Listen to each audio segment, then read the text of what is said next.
I found myself nauseous today. You remember this, of course, Afghanistan, the war we lost so unnecessarily, botched by the Biden administration. No one lost a job over all that. 13 service members lost their lives, but these guys are still at work, especially Joe Biden. Now, the State Department put out a report today. It's not even a slap on the wrist. An after-action report supposed to document all the mistakes they made. It's pretty thin, don't you think? Should be volumes long. This was a disaster for the world, for America, for Afghanistan, for our homeland security. Unvetted Afghanis still walking around America. Remember how they crammed them on those planes? So Joe Biden today somehow tried to interpret all of this as, I was right, and it was all a success. Mr. President, do you admit the failure in Afghanistan? Mistakes. There was a report on Afghanistan withdrawal saying there was failure, mistakes. Do you admit there was mistakes during the withdrawal and before? No, all the evidence is coming back there. Remember what I said about Afghanistan? I said Al-Qaeda would not be there. I said it wouldn't be there. I said we'd get help from the Taliban. What's happening now? What's going on? Read your press. I was right. Thanks. We knew he was out of it, but this is just insanity. No one knows what he's talking about. And the arrogance that somehow he could say Afghanistan was not a failure. I was right. The Taliban are helping us. Al-Qaeda isn't there. He's wrong. He's absolutely wrong. Recap. August 2021. Remember the chaos? It was like Saving Private Ryan. It was totally out of control. This could have been avoided. Thank God we had our service members there. Do you remember how they saved children, women and children, including that baby over the fence? Our service members, total heroes. But our diplomatic officials and our political leadership, out to lunch. I mean, look at the runway scene. I'll never forget where I was in the kitchen, and the media were trying to say that this was, they didn't even notice it. They just saw this jet going by and didn't comment on the thousands of people running next to it. And now the Taliban are in charge. They were in charge hours later. They were in charge while we were still there. Look at this. This is the Oval Office of Afghanistan. And these are all Taliban senior leaders who are running the country to this day. 13 dead U.S. service members. Remember when they came off the airplane in Dover, Delaware for the dignified transfer? We had a problem, though. The commander-in-chief, Joe Biden, not at all dignified. He could not wait to get out of there for all of his empathy, for all of his, I'm the consoler-in-chief. Yeah, you saw that, right? He just looked at his watch. He looked at his watch.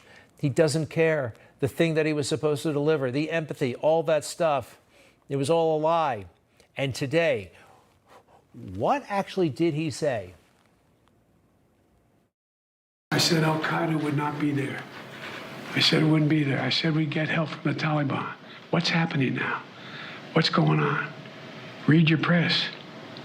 I was right. I was right. I was right. He's wrong. He's delusional.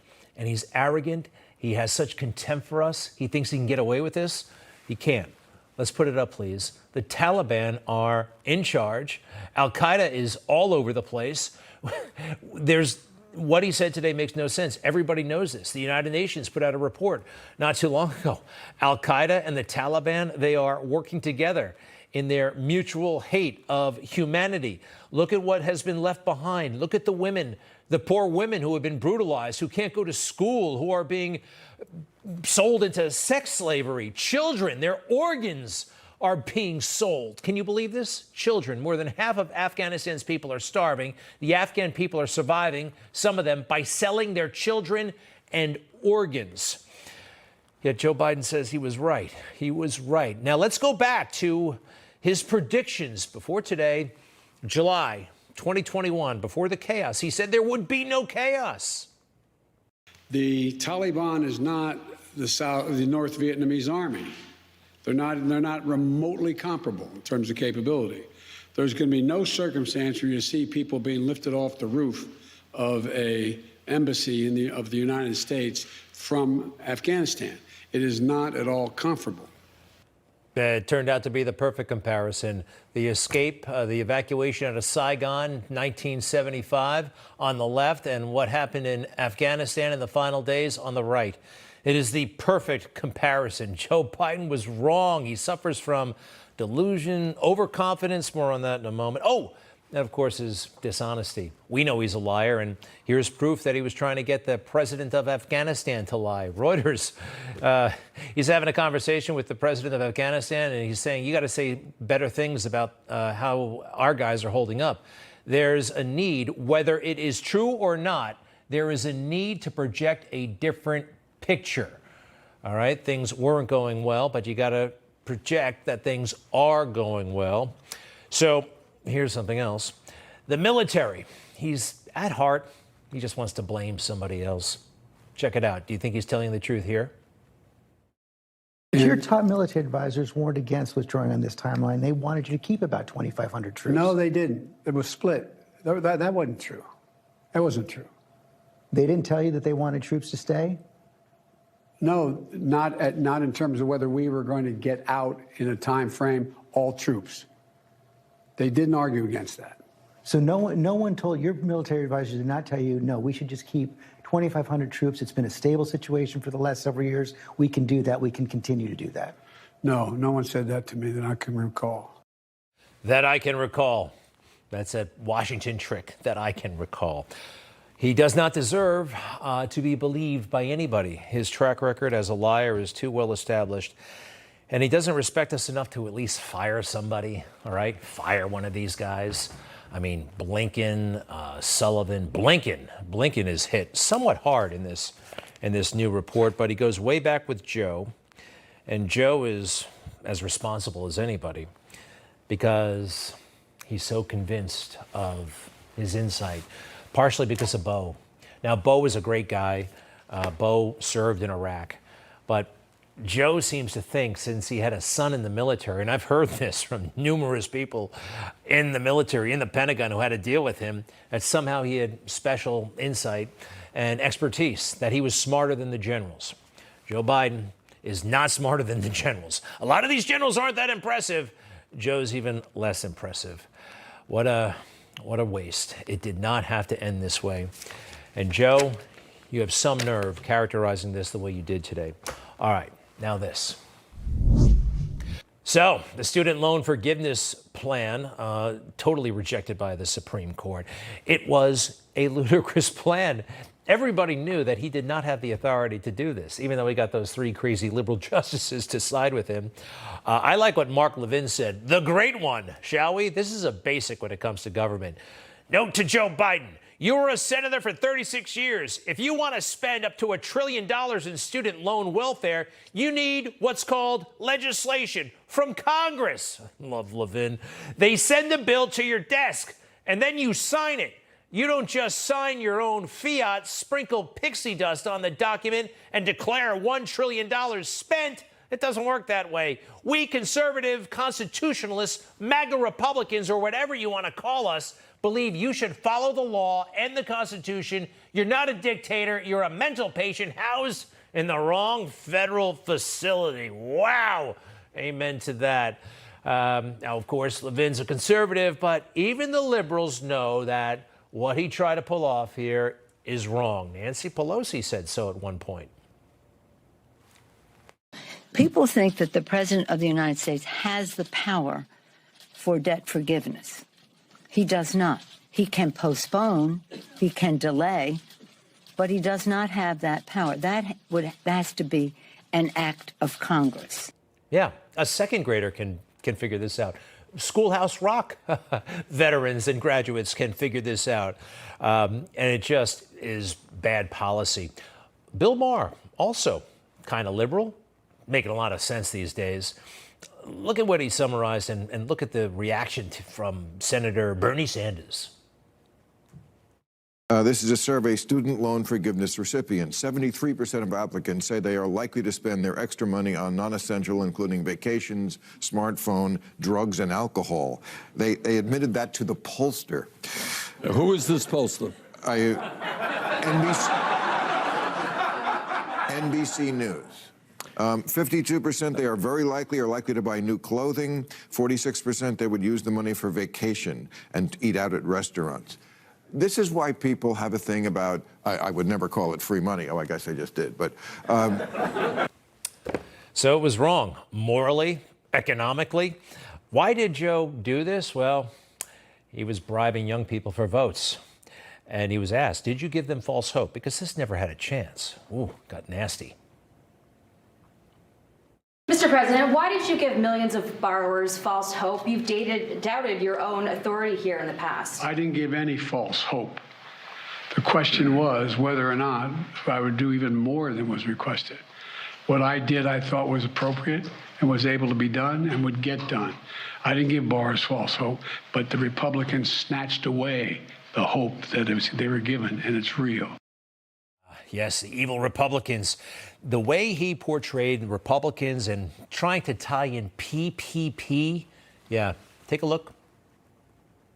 Republicans in Congress voted to overturn the plan. I think every one. I don't think I had any Republican votes for this plan. At the same time, think about this. We all supported the Paycheck Protection Program. Remember PPP? You know, which was designed to help business owners who lost money because of the pandemic. It was a worthy program. But let's be clear. Some of the same elected Republicans, members of Congress who strongly opposed giving relief to students, got hundreds of thousands of dollars themselves in relief, members of Congress, because of the businesses they were able to keep open. Several members of Congress got over $1 million. All those loans were forgiven.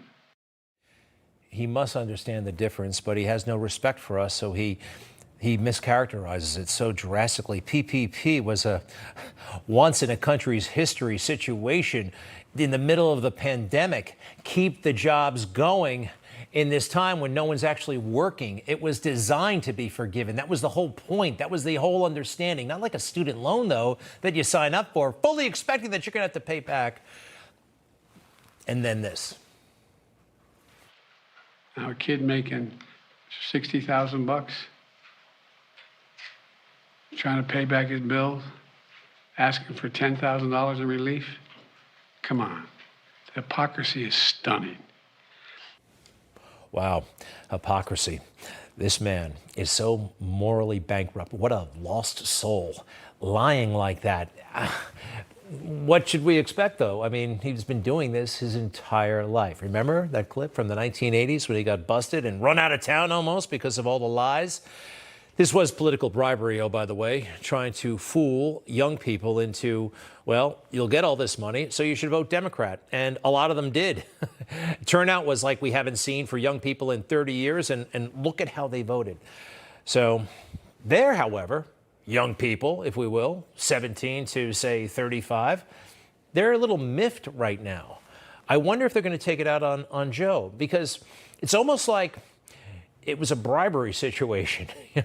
I'm going to give you something, so you're going to give me something. Joe said he's going to give all these people money. You're going to give me the vote. They gave him the vote, but they didn't get the money. Kind of reminds me of China. Although, from what I hear, Hunter Biden, he's upset that he didn't get all the money, but they've got some money. I think Joe has done something for them, but maybe not everything. Joe has compromised potentially with young people and the Chinese. The Hunter Biden thing, the Biden family corruption thing is getting bigger and harder for the White House to manage. We're hearing that top officials, NBC News is reporting actually, that top officials in the White House are afraid to go to Joe with basic advice like, don't bring Hunter to the state dinner. Don't be seen with Hunter on Marine One because, well, it's really bad. It makes you look bad. The whole situation is outrageous. But you can't go to Joe with advice or he's going to yell at you. He yells at his advisors. He's a bit of a screamer. We also have this. There was an email written in May of 2016 to Joe Biden from one of his staff, boss, 8:45 a.m. prep for the 9 a.m. phone call with President Poroshenko. President Poroshenko was the president of Ukraine at the time. Okay, that's fine. You prep for those kinds of things. But look who is CC'd on this email. An internal vice presidential email is CC'd to Hunter Biden. Did you know that? I hadn't seen that before. This is a real problem for them. They're pretending it's not one. He's getting CC'd on these emails, and Joe is calling Ukraine and insisting that the prosecutor be fired. Yesterday, I met with the general prosecutor Shokin. Yes. And despite of the fact that we didn't have any corruption charges, we don't have any information about he doing something wrong, I especially asked him, no, it was the day before yesterday, I especially asked him to resign. Great. And this is my second step for keeping my promises. I agree. Why would Poroshenko record this phone call? Clearly, it was recorded on his end of the call. So he would have something on Joe. He went out of his way. Even though we don't have any information about him doing anything wrong, we will do this as a favor to you, as a promise to you.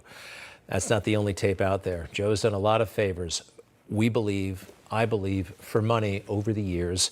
And there are a lot of tapes out there. And sooner or later, someone's going to press play, and it'll be on the internet, and the whole world is going to change. I'll be right back.